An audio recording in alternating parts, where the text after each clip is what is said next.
ariko abo bakeya nibo Kristo ashaka. Uyu munsi rero niba uri umushumba cyangwa uri umuhanuzi ugakomeza kubwira abantu ngo nibaze kugira ngo babone ibi, baze kugira ngo batunge amazu, baze kugira ngo bahabwe uburenganzira bwo kujya gutura mu bihugu byo hanze, bazaza ari benshi, ariko igihe kizagera Imana izakubaza abo bantu.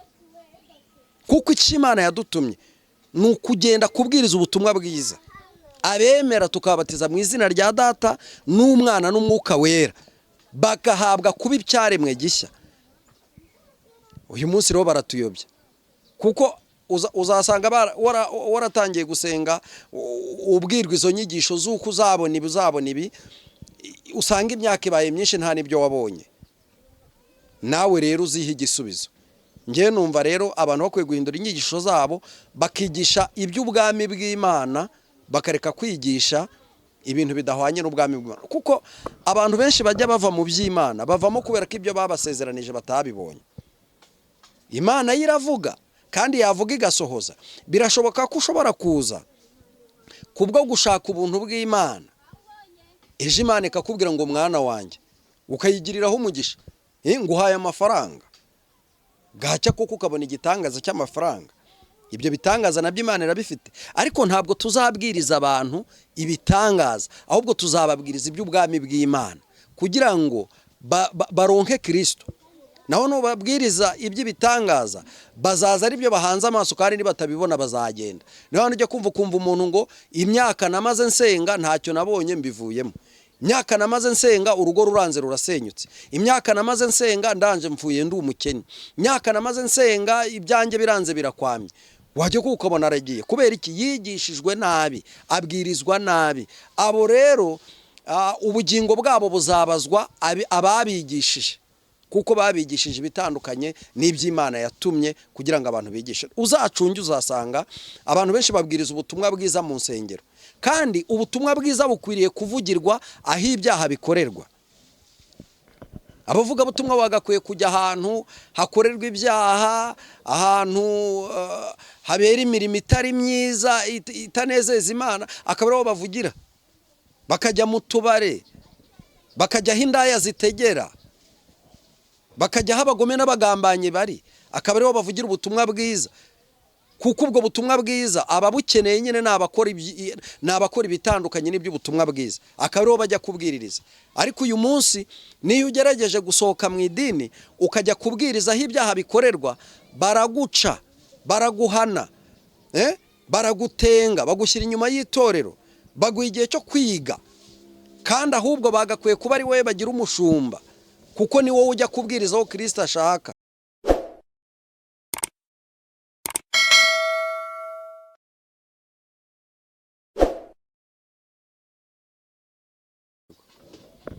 Reka tubasuhuze tubifuriza amahoro y'Imana aho muri hose. Amahoro y'Imana bane namwe. Twongeye kugira umugisha rero kubana n'umukozi w'Imana. Reka tumwakire abasuhuze. Muraho neza mukozi w'Imana? Yego, Yesu nashimwe cyane. Amakuru y'iminsi? Makuru ni meza. Imana ishimwe, ndabona ari meza. Ndabona Yesu akurinze. Arandinze. Imana ishimwe cyane. Amen. Turakwakiriye rero, mbere yuko twakira reka ubanze usenge, ubundi dukomeze. Reka dusenge Imana. Data mu izina rya Yesu, turagushimiye ku bw'ubuntu bwawe n'ubutware, nyemerera ubane natwe muri ibi biganiro, kandi udushyigikire kuko uri uwera, mu izina rya Yesu. Amen. Yesu aguha umugisha. Hari ikintu nshaka kukubaza, izi mbaraga wowe urumva uzikura he? Ko ndi kubona abantu benshi bari kugenda bacika intege. Hari n'umuntu wavuze ngo nababwiye iby'Imana mwanga kubyumva, ntangira kubona ari kwivugira ibindi bintu bitandukanye n'iby'Imana, kandi twari tumuzi nk'umukozi w'Imana. Izi mbaraga uri kuzikura he zo kuvugira Imana muri ibi bihe bitoroshye, zo kuvugira Imana muri ibi bihe mbona benshi intwaro bayirambitse hasi, ugasanga mu by'ukuri ntago bakivuga Imana uko bikwiriye? Wowe uzikura hehe? Umuhanga yaravuze ngo nshobozwa byose na Kristo umpa imbaraga. ubundi iyo Imana yaguhamagaye iragufata ikanagukomeza. Urabona ko Yesu arimo ajabuka inyanja agendera hejuru y'amazi. Petero aramubwira ati ariko nanjye naza. Aramubwira ati we nugira ukwizera uraza. Noneho ngo ageze hagati, kuko yarakandagiye hejuru y'amazi birakunda, ageze hagati ubwoba buramufata, bumufashe yubika amaso, ngo acyubika amaso aradogera, ariko akidogera Kristo ahita amufata ukuboko aramuzamura, ariko amumenyesha ko afite kwizera guke. Iyo umaze kwizera ko umwami ukorera ari umunyembaraga, cyangwa se ko umukorera kubw'umuhamagaro yagushyizemo kandi kagufite n'igihembo azaguhemba, wamurekura ujya hehe? Abenshi bafashwe n'ubujiji baterwa ubwoba na Satani barekura umusaraba. Niyo mpamvu ubona benshi nyine bagenda bagira gutya bakavuga bati twavuze iby'Imana ntibyatugirira umumaro, ariko se koko ntibyabagiriye umumaro? Nibitonda neza barareba bagasanga, bagakwiye kureba bazasanga igihe bavugiraga Imana n'ubu ngubu batari kuvugira Imana hari itandukaniro rikomeye. Mu by'ukuri Imana irahemba kandi no kuyikorera nyine si igihombo. Nge rero kuba uyu munsi nkivuga nti ndacyakomeje umusaraba, nibyo ndawukomeje, ariko nta n'ikizawunyembura. Ni ukwizera ko Kristo akiri kumwe nanjye kandi atageta agaciro kuri njye. Kenshi nyine uri gusanga mu myaka yashize umukozi w'Imana nyine umukozi w'Imana yagaragaraga nyine nk'umukozi w'Imana kandi akubahwa n'abantu, ariko uri gusanga aho uvuze ngo uri umukozi w'Imana, nawe naho ukandagiye kuvuga ngo uri umukozi w'Imana, uri gusanga biri kukugora. Kubera iki? Kubera ibijyanye n'iby'iki gihe umuntu ntagihe umukozi w'Imana agaciro. Abantu nyine bamaze gutakariza icyizere abakozi b'Imana babasengeraga, abakozi b'Imana bababwiraga uko Imana ivuze, uri gusanga bararangije kubatakariza icyizere. Ubona ari iyihe mpamvu ibitera? Impamvu babatakarije icyizere, hari igihe bajya bavuga ngo umukobwa umwe agatukisha bose. Ni ukuvuga ngo abenshi bari baramenyekanye, bagize ikigero bageraho cyo kumenyekana nk'abakozi b'Imana, ariko barangije bwa bwamamare bwabo babukoresha nabi. Ntibakomeza ya nzira bari barimo yo kwamamaza ubwami bw'Imana. Barangije baprofitiramo muri ubwo bwamamare, babikoramo ubucuruzi cyangwa se bariyamamaza bo ubwabo. Kuko uyu munsi ikigora no kugira ngo bamenyere, bamenyekane public, abantu benshi babamenye. Iyo rero bamaze kubamenya, bwa bwamamare bwabo ntabwo bukoresha mu nyungu z'uwatumye bamamara, ahubwo babukoresha mu nyungu zabo bwite.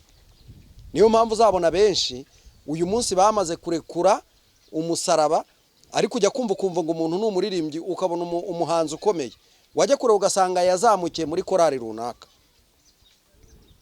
wajya kureba ugasanga yazamukiye mu idini runaka. Ni ukuvuga ngo bwa bwamamare yahawe na ya mavuta yo gusenga akabukoresha mu nyungu ze bwite, akirengagiza uwamuhaye kwamamara. Niyo mpamvu rero abakiri muri iyo nzira baravuga bati se uyu tumwizere we ntazamera nka runaka. Runaka na runaka bageze aho babivamo. Ati baranakubwira ngo nawe genda shanga ngo ubundi ngejo ngo tuzareba, ngejo nawe uzamera nka runaka. Ngo runaka se ni kwaruko bakagutega iminsi, kubera ko babona ko hari abakubanjirije bamaze kugira gute kubivamo, ndetse banabica amazi. Buriya ntubona ikintu kijya kimbabaza kurenza ikindi, umurimo w'Imana nta mupagane wawusenya. Umurimo w'Imana nta muntu w'umunyembaraga nke wawusenya. Abasenya ubutayu ni ababusengeyemo, abasenya ibyumba by'amasengesho ni ababibayemo. Ntabwo rero umuntu ashobora gusenya umurimo w'Imana atarigeze amenya inyungu ziri mu gukora umurimo w'Imana. Akenshi abawurwanya ni abigeze kuwukora, bakaba bazi ko iyo umuntu yasenze cyane ashobora kwakira imbaraga z'Imana, ashobora kwakira kwizera, ashobora kubona ibi n'ibi. Yareze akavuga ngo reka noneho uyu murimo nkurwanye nkusenye, kugira ngo ejo hatazagira abagera kuri ibi. Abasenya umurimo w'Imana rero nuko abazi inyungu zawo, nuko abazi naho ugeze abantu. Imana ibababarire. Imana nyine igibabarira, ariko nanone twavuga ngo babisenya kubera ko bari mu gihe. Hari igihe kizagera ntushobore gusenya umurimo, ntushobore kurwanya abasenga. Tumaze igihe twumva inyigisho nyinshi, nzi ko inyigisho za kera, njye nibanda ku bya kera kuko n'umuririmbyi yaravuze ngo kera bakwiringiraga bari mu mahoro, tugufite nitwifuza undi murengezi. Njyewe ndebera ku bya kera, hari inyigisho twigishwaga zatubwiraga kwihana ibyaha, inyigisho twigishwaga zatubwiraga nyine kwizera, ariko inyigisho ziriho ubu ngubu mu by'ukuri ni inyigisho bivuga ngo nta tandukaniro ry'umupagani ndetse n'umukristo. Nyine ube wasambanye, ube wagira uzutenge. Hari ibintu ntasobanukirwa bitewe n'inyigisho zirimo ziratambuka. Uzumva bakubwira ngo ngwino kwa Yesu wagira neza, ngwino kwa Yesu urabona amafaranga, ngwino kwa Yesu aragukiza inyatsi, ngwino kwa Yesu urumva mu by'ukuri nta n'utwo wari ufite akubwire ngo dutange nibwo Imana iraguha amafaranga. Ukibaza se Imana uko yakoraga kera, ese ubu noneho ubu ngubu ko mbona atari kuri gukora, ese ubu ngubu Imana irakenye ko ibwira abantu ngo mwakora ibyaha mutabikora? Nta kibazo, icyo nshaka ni amafaranga, icyo nshaka ni ukukora iki ngiki. Dore ibintu aho byapfiriye. Umuntu araba ari mu rusengero akambara mini akabunuza. Umuntu araba ari umuhanuzi akambara mini akabunuza, inzara agatereka, imisatsi agasiga akadefuriza. Noneho wajya ukabona na wa wundi ubyina mu tubari nawe niko ameze. Bazabamenyera hese ku mbuto zabo. None se ubwo urumva imbuto zawe zihwanye n'izuwemera, n'izuwizera, n'iz'umukristo? Nimba uyu munsi umuntu ashobora kugira imbuto zisa n'iz'abapagani, ntabwo uwo muntu wavuga ngo ni umukristo. Ntiwambwiye ko bageraho bakavuga ngo byose ni kimwe, sibyo? None se ni hehe wabonye aho umuntu aba ari umuhanuzi akabanywa inzoga? Ntaho nyine. Ariko uyu munsi umuntu aranywa inzoga, ntago byagakwiriye. Hari n'abo batumira akavuga ngo reka manze nshyiremo agakoni. Niyo mpamvu nanjye nyine ndi kwibaza ngo imyigishirize abantu bariho tuzabwirwa n'iki nyine? Nimba ese Imana yarahunze, ntabwo ntekereza ko ari Imana ibakoresha. Iyi myigishirize iriho ubu ngubu ni iy'ubuyobe. Ntabwo wowe uzahamagara umuntu ngo naze ngo Kristo amuhe umugisha, nutamusobanurira uwo mugisha uwo ari wo, araza azi ko ari umugisha w'amafaranga. Amafaranga barayakorera. Ntabwo uwo muntu nutamusobanurira azaza nyine ari cyo ahanze amaso. Ariko umuntu namenya ko umugisha wa mbere ari ubugingo, umugisha wa mbere ari uguhabwa umutima w'imbabazi, umugisha wa mbere ari uguhabwa umutima wo kubabarira, umugisha wa mbere naza azi neza ko ari uwo kuba azabana neza n'abantu mu mahoro, hazaza bake. Kuko abantu benshi ntibifuza kubana n'abantu amahoro. Nubwira umuntu ko naza kwa Yesu, umugisha wa mbere ari uguhabwa umutima muzima wo kutagambana, wo kutaba umurozi, wo kutica, hazaza bakeya. Ariko abo bakeya nibo Kristo ashaka. Uyu munsi rero niba uri umushumba cyangwa uri umuhanuzi ugakomeza kubwira abantu ngo nibaze kugira ngo babone ibi, baze kugira ngo batunge amazu, baze kugira ngo bahabwe uburenganzira bwo kujya gutura mu bihugu byo hanze, bazaza ari benshi, ariko igihe kizagera Imana izakubaza abo bantu. Kuko icyo Imana yadutumye ni ukugenda kubwiriza ubutumwa bwiza. Abemera tukabatiza mu izina rya Data n'Umwana n'Umwuka Wera, bagahabwa kuba icyaremwe gishya.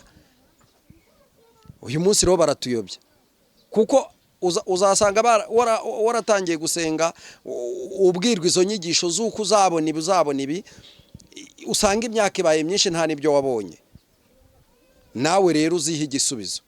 Ngewe numva rero abantu bakwiye guhindura inyigisho zabo bakigisha iby'ubwami bw'Imana bakareka kwigisha ibintu bidahwanye n'ubwami bw'Imana, kuko abantu benshi bajya bava mu by'Imana bavamo kubera ko ibyo babasezeranije batabibonye. Imana iravuga kandi yavuga igasohoza.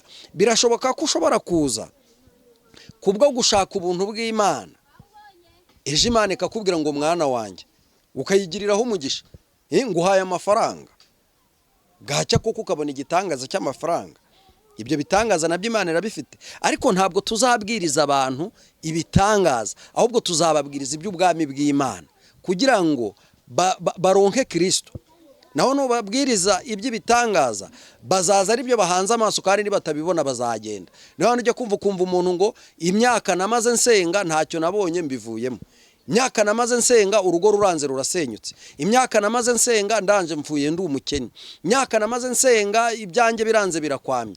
Wajya ukabona aragiye kubera iki? Yigishijwe nabi, abwirizwa nabi. Abo rero ubugingo bwabo buzabazwa ababigishije, kuko babigishije ibitandukanye n'iby'Imana yatumye kugira ngo abantu bigishe. Uzacunge uzasanga abantu benshi babwiriza ubutumwa bwiza mu nsengero, kandi ubutumwa bwiza bukwiriye kuvugirwa aho ibyaha bikorerwa.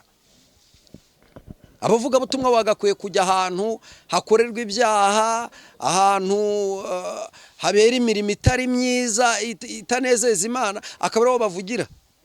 Bakajya mu tubare, bakajya aho indaya zitegera, bakajya aho abagome n'abagambanyi bari, akaba ariho bavugira ubutumwa bwiza. Kuko ubwo butumwa bwiza ababukeneye nyine n'abakora ibitandukanye n'iby'ubutumwa bwiza, akaba ariho bajya kubwiririza. Ariko uyu munsi niyo ugerageje gusohoka mu idini ukajya kubwiriza aho ibyaha bikorerwa, baraguca, baraguhana, baragutenga, bagushyira inyuma y'itorero, baguha igihe cyo kwiga. Kandi ahubwo bagakwiye kuba ari wowe bagira umushumba, kuko ni wowe ujya kubwiriza aho Kristo ashaka. Niyo mpamvu rero uzasanga kubivangura biragoranye, kuko ibintu byamaze gucangana. N'abafite umurimo n'abafite amatorero bahagarariye cyangwa amadini, nabo ubwabo ntibazi kurongora neza izo ntama. Yesu yarabatumaga, yatumye 12, atuma 30, atuma 60, sibyo? Yesu yafataga ibyiciro akabatuma, nimugende mubwirize abanaba, mugende mubwirize. Aho bageze bakahashinga umurimo bakikomereza. Ariko uyu munsi aho kubasanga ahubwo barabahamagara. Arajya kuri radio akabwiriza ati nimuze hana, muhamagare kuri iyi nimero, mugire mutya. Ese inyungu za Kristo twamaze kuzihindura izacu. Niyo mpamvu rero ubona iyi saha abakozi b'Imana benshi bataye agaciro, kandi koko agaciro bari bafite ni Kristo, ariko Kristo bamaze kumurekura. Iyo urekuye Kristo ubutakaje agaciro, iyo urekuye umusaraba ubutakaje ubuzima, iyo urekuye umwuka wera ubutakaje ubugingo. Nibyo rero reka Satani noneho agosore benshi, abahindure nk'umusiki w'ingano, kuko byarasezera ni ibyanditswe n'amasezerano ari gusohora. Ni ibintu bibabaje, ni ibintu biteye ubwoba. Aho nyine urumva nimba Imana yarashyizeho abakozi b'Imana kugira ngo baheke abafite intege nkeya, ukaba usanga ahubwo n'intege nkeya bari bafite ahubwo ziriyongereye, kubera nyine ko ntawe bafite ubaheka muzima.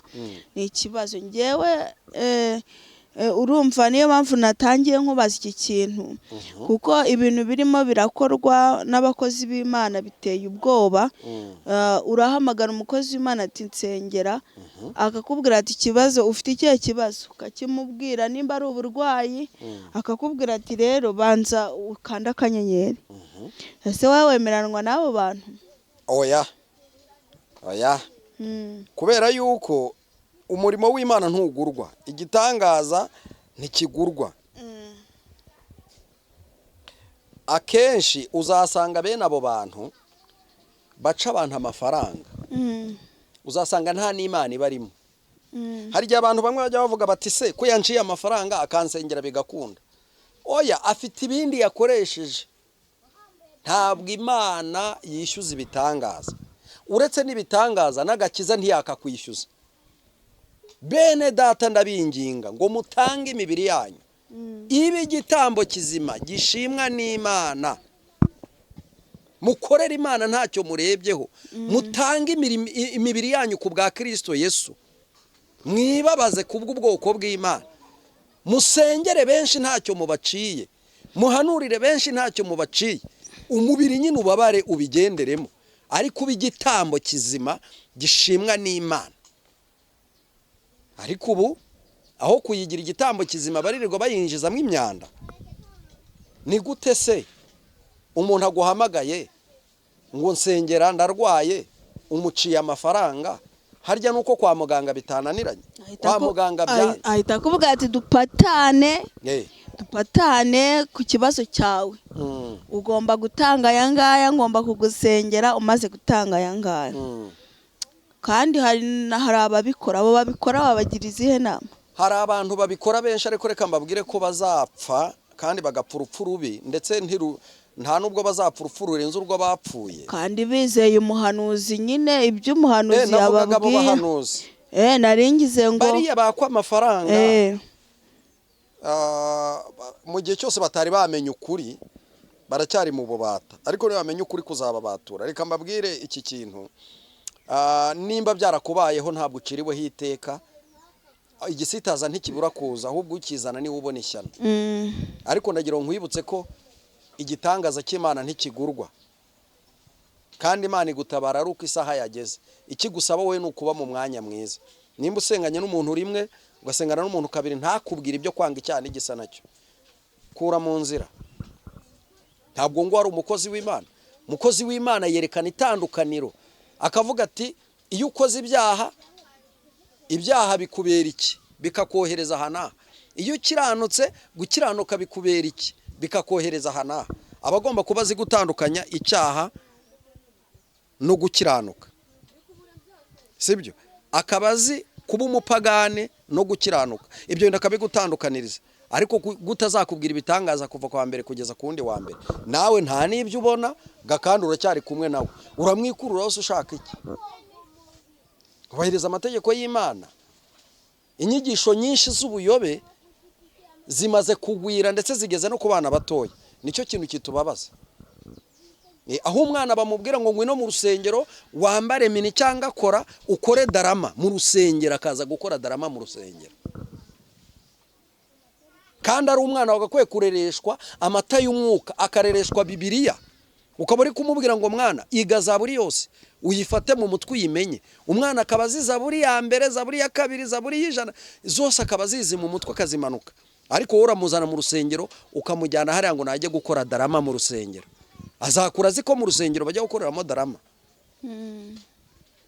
Toza umwana inzira y'agakiza, toza umwana inzira nziza bari yazakuriramo, azarinda afata ararikura Yesu Kristo. Ibyo rero turi kubatoza uyu munsi, navuga ngo zimwe mu nyigisho ni uburozi bukomeye cyane buri gutuma abantu bakura batazi inzira y'agakiza iyo ari nk'impumyi, ari nk'impumyi rwose. None mukozi w'Imana, wagira abantu nama ki? Kubona abantu benshi, urabona ko abantu benshi nyine, nimba nkwizeye nk'umukozi w'Imana, icya mbere cyo ntago ngemba nerekwa cyangwa mpanura bivuge ngo agutwara nyine uko yumva bishatse, kubwira ngo Imana iravuze. Ese nyine urumva abantu benshi bafite ibikomere batewe n'abantu, batewe n'abahanuzi. utagira ngo ibi bintu impamvu mbikubajije, urakandagira ahantu ugasanga umuntu imbere y'Imana tuzi ko twahabohokeraga, tuzi ko twaharuhukiraga, tuzi ko twahahanagurirwaga amarira, ariko turahura n'abantu tugasanga abantu bafite ibikomere batewe n'abahanuzi, batewe n'abapasiteri. Ugasanga umupasiteri, umuntu arakubwira ati uriya pasiteri ngiye rwose yaransambanyije, byararangiye. Urumva ati nagiye ngiye gusenga aransambanya. ugasanga afite igikomere gikomeye, ugasanga umubyeyi arakubwira ati uriya mupasiteri niwe wansenyeye urugo, yambwiye ko umugabo atari uwanjye, ugasanga umugabo bamubwiye ko umugore atari uwe, ugasanga bafite ibikomere byinshi ndetse bakagira n'irindi pfunwe ryo kuvuga ngo ntago twebwe ni hehe se twasengera.